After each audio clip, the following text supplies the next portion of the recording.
This is the supine triceps extension with a dumbbell. What we're gonna do to set up is get in this hook-lying position with our feet flat and knees up and their hip width apart. We're gonna grab a very light dumbbell here, and you really wanna make sure that you're using a light dumbbell. When I was doing this, about 5 pounds is enough to really cook me. So I would make sure you don't really go much heavier than about 5 to 10 pounds to start here.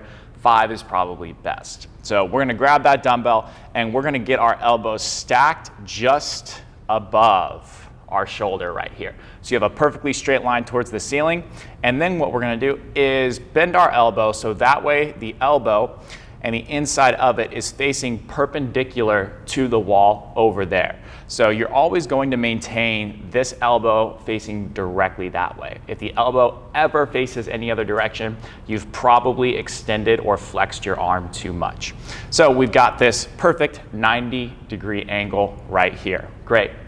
Now what we're going to do is very slowly extend the arm as we exhale to the point where we are going to still keep this elbow facing directly that way. If we fully extend and then that happens, that's not good. So we got to make sure that we're going really slow, and then as we inhale, we're going to go down, maintaining that perfectly stacked position of the humerus towards the ceiling. Exhale up. Right there is where Trevor would want to stop.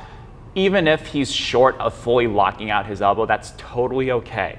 We never ever want to extend the elbow, like I mentioned, at the expense of the elbow spinning out. Okay, so he should be feeling his tricep working and potentially some of his forearm muscles on the outside working as well. The most common mistake here is that the humerus is going to sway in some direction, like it's going to go in or it's going to go too far out. You got to make sure it stays perfectly in the same place. Again, this is going to help ensure that that elbow stays facing to that wall the entire time. The other thing you're going to see is the wrist deviating. So the forearm is going to travel in some direction outside of that perfect plane, straight up and straight down. And something that may be sneaky that will happen is that your wrist will want to cock in one direction or the other. So just make sure everything is a very firm straight line and you're keeping a nice stacked wrist over your elbow and you're just rotating through the axis of that elbow. And the last thing to look out for here is the shoulder hiking up into the ear.